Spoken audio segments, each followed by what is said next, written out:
suis trop content de vous faire cette vidéo parce qu'aujourd'hui je vais vous présenter un de mes MacBooks préférés de tous les temps. Ce magnifique MacBook Retina 12 pouces de 2015. Il est incroyablement beau. Et c'est, je pense, le MacBook le plus controversé, commercialisé par Apple. Aimé ou détesté, à juste titre d'ailleurs, ce MacBook n'a laissé personne indifférent. Je l'ai acheté en mai dernier à un prix que personne sur Terre pouvait refuser. 150 € en parfait état sur le bon coin. Voilà, c'est littéralement 10% du prix auquel Apple le vendait à sa sortie. Donc, on va voir tout de suite ce que vaut ce MacBook tout pile 10 ans après sa sortie. Avant que je vous montre ce MacBook en détail, abonnez-vous et aimez ma vidéo pour me donner davantage envie d'agrandir ma collection et de vous proposer encore plus de vidéos. Merci d'avance.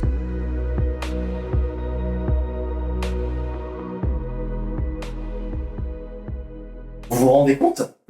10 ans, franchement, quand on le voit de loin sans l'utiliser, c'est vraiment impossible à croire, vous trouvez pas? D'autant plus qu'en 2015, quand ce MacBook est sorti, c'est l'iBook G4 qui avait 10 ans. Voilà, faut que vous vous rendiez compte de la différence à cette époque-là. Et ce MacBook 12 pouces, je trouve que c'est le meilleur design de l'ère moderne d'Apple. Si je vous remémore 2015, on était là au prime de ce que voulait Jony Ive, de la finesse au détriment de tout. Rappelez-vous les iPhone 6 et 6 Plus qui se pliaient carrément dans vos poches. Que des bons souvenirs, c'était une époque de dingue. Heureusement, c'était pas du tout le cas avec ce MacBook, hein, pas d'inquiétude.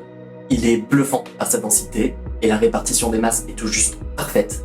Le tout sans faire et sans être plus fragile qu'un MacBook Pro, pourtant bien plus épais par exemple. Ce MacBook a introduit énormément de nouveautés technologiques et matérielles inédites comme le très décrié clavier papillon ou le magnifique trackpad Force Touch, ou même encore les batteries terrassées qui permettaient d'optimiser leur taille de 35% sans perdre en capacité. C'était vraiment un bijou de technologie, hein. Et c'est aussi le MacBook qui a inauguré la Dongle Life pour les Apple Addicts. Enfin, pardon, l'USB-C, autant pour moi. C'était vraiment le début du nouvel ère, ça.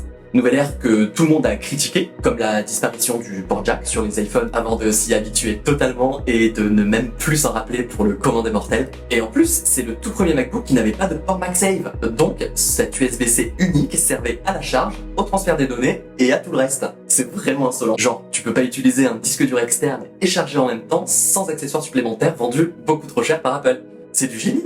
Vous imaginez pas le scandale autour de ce port USB-C unique, c'était une dinguerie. De mon côté, j'ai la version la plus entrée de gamme de 2015 en version argent. C'est mon second MacBook 12 pouces parce qu'en 2018, mon père m'avait offert son MacBook gris sidéral pour Noël. Je l'ai gardé à peu près 1 an et demi et il appartient aujourd'hui à ma mère. Ils sont incroyablement beau. Donc bref, mon modèle argent est équipé d'un Intel Core M cadencé à 1,1 GHz, pas 1 MHz de plus, fallait pas déconner. On avait aussi 8 Go de RAM sur le papier, ce MacBook avait tout, mais en réalité, ce n'était rien d'autre qu'un concept vendu à grande échelle, et il est temps que je vous dise ce que j'aime et ce que je n'aime pas sur ce MacBook en 2025. Évidemment, vous vous en doutez vu que je viens d'en parler pendant 1 heure, il est tellement léger et minuscule que sa portabilité est dingue. C'est comme avoir un iPad avec un clavier, mais en beaucoup plus fin que l'iPad Pro et le Magic Keyboard. Si vous n'avez jamais eu de MacBook 12 pouces dans vos mains, vous pourrez absolument pas vous rendre compte qu'il est léger comme pas possible. Le truc pèse 900 grammes. Et puis on peut parler de ses finitions. L'aluminium est dingue. Je suis trop content de l'avoir enfin en couleur argent parce que le gris sidéral vieillit mal, je trouve. Ce Mac est aussi et surtout un concentré de tous les éléments graphiques du design des futurs Mac d'Apple sortis entre 2016 et 2022. C'est pour ça que je disais tout à l'heure que c'est une sorte de concept. Littéralement tout y est, sauf la puissance. De la grille des haut-parleurs au modèle inscrit sous l'écran, en passant par le clavier papillon nullissime, ce 12 pouces a tout. Et c'est pour ça qu'il vieillit si bien. Si je le compare au design du MacBook Air M2 par exemple, il est plus fin, ça c'est sûr, et franchement il fait pas vieux du tout, non?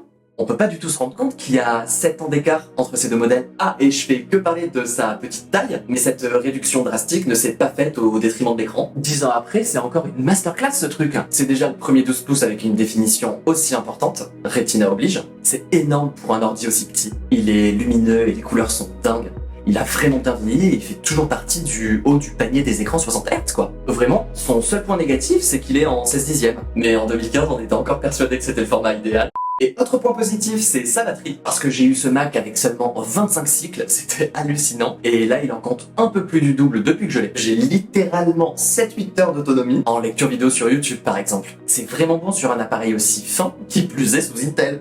En usage intensif, c'est pas la même chose, hein, évidemment. Et donc forcément, ça descend à 3-4 heures et quelques. Et je vous précise que même un simple démarrage peut être considéré comme un usage intensif, parce qu'il met plus de 2 minutes à booter et finit plus chaud qu'en lecture vidéo. C'est hallucinant. En résumé, ce MacBook, c'est un peu une version ultra minimaliste de ce que peut être un ordi portable. Ce que j'aime, c'est ce qu'il représente aujourd'hui, mais surtout ce qu'il représentait il y a 10 ans, en 2015. Ah ouais, au fait, bonne année à tous, c'est important. Est-ce que ça vous dit de fêter ça en vous abonnant et en aimant cette vidéo? Ça sera pas une surprise pour vous, mais ce Mac là, ce truc est ridiculement peu puissant. Tout à l'heure, je vous parlais de sa config, et autant vous dire que j'exagère absolument pas quand je dis que c'est un Mac totalement dépassé. Déjà il y a 10 ans, il était moins performant que les MacBook Air entrée de gamme proposés 500 € moins cher, comme mon MacBook Air 11 pouces de 2014. Et je fais une petite parenthèse sur mon vieux MacBook Air. Là oui, j'accepte de dire qu'il est vieux, mais à côté du MacBook Retina, c'est une bête de performance et de fluidité. Pourtant, personne n'en veut aujourd'hui, et je comprends totalement parce que la comparaison est vraiment pas flatteuse.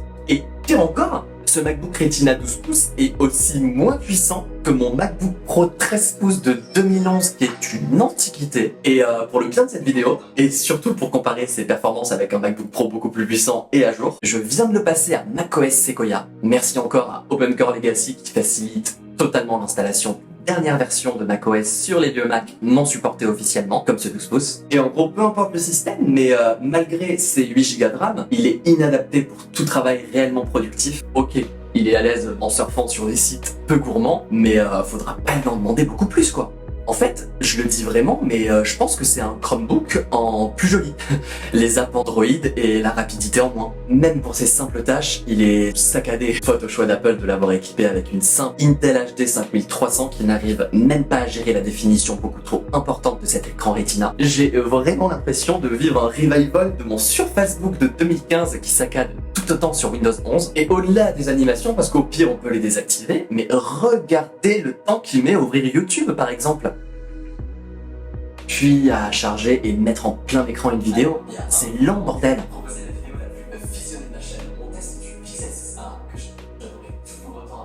Genre, n'imaginez pas ouvrir un jeu dessus, parce que je vais le faire à votre place. Ici, sur les Sims 4, c'est pas une catastrophe, mais il faut obligatoirement jouer tout en minimum avec le mode ordinateur portable, et même pas en résolution native. Et comme ça, je l'avoue, c'est à moitié jouable, mais c'est tellement laid que ça donne pas envie, quoi. Limite, mieux vaut jouer aux Sims 2 tout en maximum, et les performances sont vachement meilleures, quasi 60 images à la seconde, et le jeu est plus beau, quoi.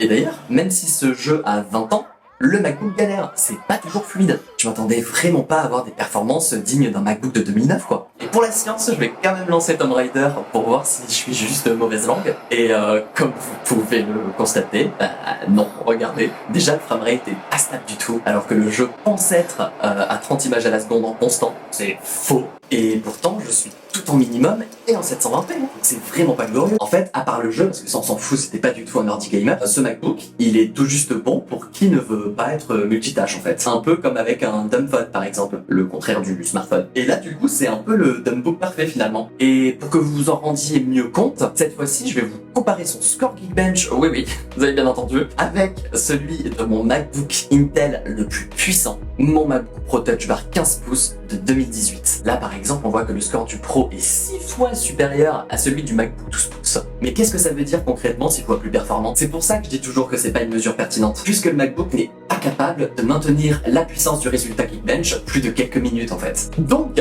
je vais tous les deux les faire chauffer en exportant ma dernière vidéo sur le Pixel 7 Pro. J'espère que vous l'avez regardé d'ailleurs. Et donc, regardez la différence de temps. Je vais vous accélérer tout ça, même faire des coupures parce que c'est pas possible. Y a rien à rajouter, on n'est pas 6 fois plus puissant là. D'autant plus qu'aujourd'hui, et ça pour le coup c'est vraiment pas mon avis, mais ce MacBook Pro de 2018 est considéré comme un MacBook totalement dépassé. Donc imaginez le MacBook 12 pouces. C'est pas étonnant qu'Apple l'ait ajouté il y a bien plus d'un an dans sa longue liste des Macs obsolètes et vintage. Ensuite, j'en parle littéralement dans toutes mes vidéos, c'est le clavier papillon. Celui-ci en plus est particulier parce que c'est vraiment le pire de tous. Encore sur mon Daily Driver, est ici le MacBook Pro de 2016. Oui, j'ai deux 15 pouces, un de 2016 et de 2018. Faudrait peut-être que je vous fasse d'ailleurs une petite vidéo comparative parce qu'ils sont totalement différents. Et en tout cas sur celui-ci, j'arrive à écrire des textes sans regarder mes mains, ce qui est totalement logique. Mais par contre, sur le 12 pouces, c'est impossible. Je me trompe tout le temps. Vraiment, si je regarde pas, je tape de la shit. Donc la frappe est vraiment pas optimale. Et c'est nul. Donc finalement, la seule tâche que ce MacBook est encore capable de faire, c'est-à-dire le traitement de texte, bah c'est totalement déplaisant quoi. Je vous jure, hein, c'est beaucoup plus agréable d'écrire sur mon MacBook noir que j'avais acheté juste 60 balles par exemple.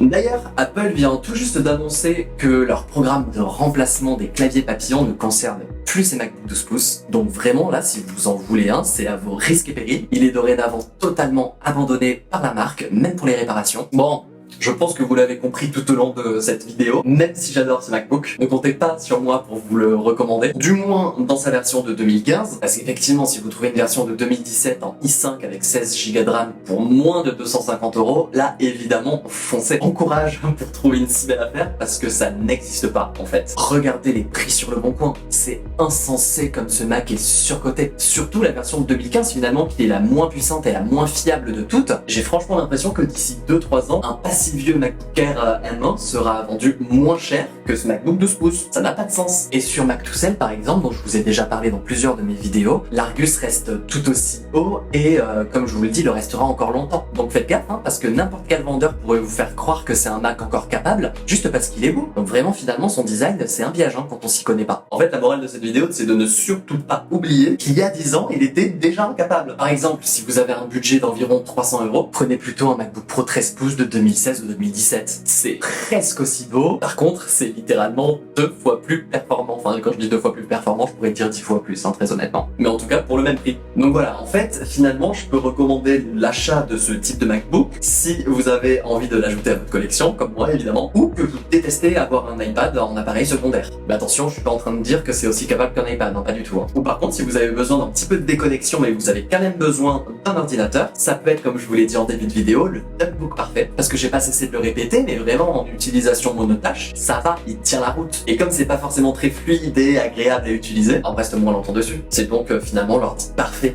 à prendre en vacances pour pas trop être tenté quoi. Pour conclure, je pense que le vrai problème avec ce MacBook, c'est que malgré tous ses défauts, il est quand même incroyable. Hein. Et comme il a pas eu de successeur et qu'il a été totalement un échec, hein, faut dire les termes, il y a un sentiment de rareté qui s'est créé quand on l'utilise et c'est hyper satisfaisant. On sent vraiment que ce MacBook a été une pièce maîtresse pour Jony Ive. C'était son aboutissement ultime et donc on peut tout lui pardonner. Sa surchauffe, son inutilité et donc son manque de polyvalence. Et pour la petite histoire, c'est ce MacBook et son échec qui a poussé Apple à transitionner vers les puces Apple Silicon. Donc franchement, rien que pour ça, on peut remercier le King.